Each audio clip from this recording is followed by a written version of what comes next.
तगड़ा झटका लगा है अराकान आर्मी की तरफ से। रखाइन स्टेट में अराकान आर्मी ने 10 चीनी प्रोजेक्ट पर कब्जा कर लिया है। क्याउ कफ्यू समुद्री बंदरगाह को कब्जा लिया है। मांडले क्याउ कफ्यू रेलवे परियोजना को कब्जा कर लिया है।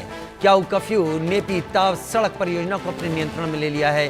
चीन म्यांमार तेल गैस पाइपलाइन पर भी कब्जा कर लिया है।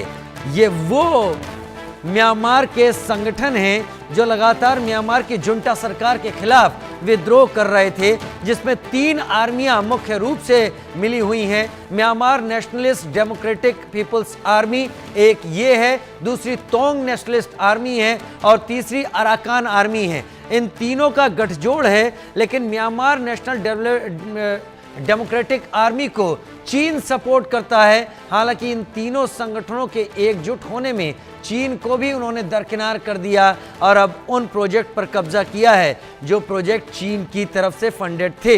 10 प्रोजेक्ट पर कब्जा, रखाइन के क्याउ कफ्यू में कब्जा, मांडले क्याउ कफ्यू रेलवे परियोजना पर कब्जा हुआ है। चीन म्यांमार तेल और गैस पाइपलाइन पर कब्जा कर लिया है। अराकान आर्मी धीरे धीरे इस स्टेट के हिस्से को रखाइन स्टेट से आगे बढ़ाते हुए उन जगहों पर अब कब्जा कर रही है जहां से उसे आर्थिक रूप से मदद मिल सके।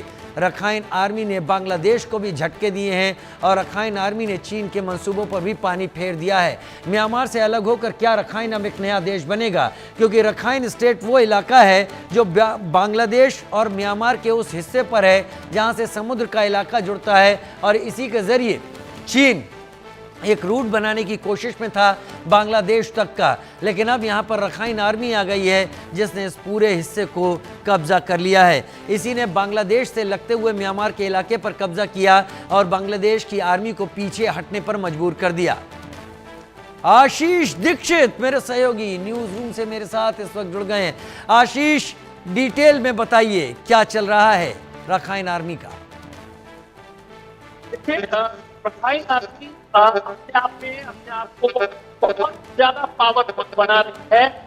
जैसा कि कहा जाता था कि रखाइन आर्मी को चाइना का बैग, लेकिन अब रखाइन आर्मी चाइना के साबित हो रही है कि चाइना के तमाम प्रोजेक्ट्स पर रखाइन आर्मी ने कब्जा कर लिया है। चाहे वो तेल गैस पाइपलाइन हो जो चाइना के साथ हो, चाहे वो सिक्के बंदरगाह हो, म्यांमार आर्मी के कब्जे में रहता था अभी तक। चाइना उसको कब्जा करने की बात हो, कालाधन की बात हो, कालाधन हालांकि चाइना और म्यांमार की सेना कब्जे में है, लेकिन कहा जा रहा है इस प्रोजेक्ट के लिए सेना और सुरक्षा बल लगाए गए हैं उन पर बहुत जल्द अराकान आर्मी का कब्जा होने वाला है। अराकान ब्रदरहुड, जैसा कि आप बात कर रहे थे, ब्रदरहुड पॉलिसी पर चल रही है। 3 अलग अलग गुट जो म्यांमार में इस वक्त हैं, बड़े गुट तो म्यांमार के एक तो अराकान आर्मी है जो अराकान रखाइन स्टेट पर कब्जा है उसका। 3 आर्मी और हैं जो साउथ म्यांमार पर कब्जा करता है, उनसे बहुत दोस्ताना संबंध है। तो एक तरीके से अगर कहें कि अगर तीनों मिल जाए और अच्छी डिप्लोमेटिक तरीके से बात हो जाए तो साउथ एशिया में एक नए कंट्री यानी नए देश की स्थापना हो सकती है।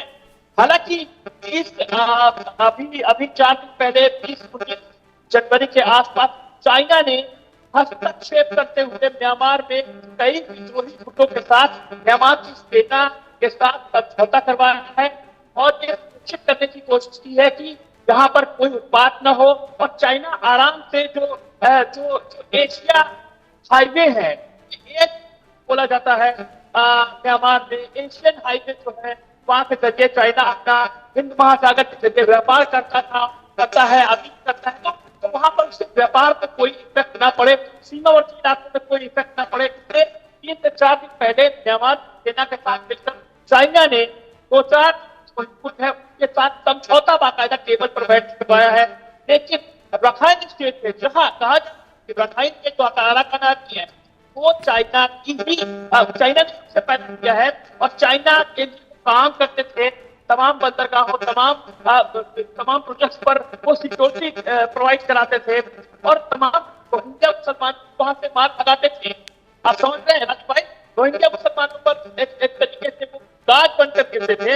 वो अराकान आर्मी अब चाइना के लिए भस्मासुर साबित हो रही है और तमाम को गैस पाइपलाइन तमाम तेल पाइपलाइन, तमाम प्रोजेक्ट जो चाइना रखाइन स्टेट में लगाए हुए थे और म्यांमार की सेना बाकायदा उसको प्रोटेक्ट करती थी। अब उन जितने भी प्रोजेक्ट थे उन सब पर लगभग ठीक है। 2 से 3 प्रोजेक्ट ठीक की है बात करते हैं। आशीष, थोड़ा सा तकनीकी दिक्कत भी है, आपकी आवाज़ के साथ थोड़ा सा तकनीकी दिक्कत आ रही है, लेकिन आपने जो जानकारी दी उसके मुताबिक रखाइन स्टेट में अराकान आर्मी ने वो होल्ड अपना लिया है जिससे चीन को भी अब परेशानी होने वाली है, बांग्लादेश को तो हो ही रही है।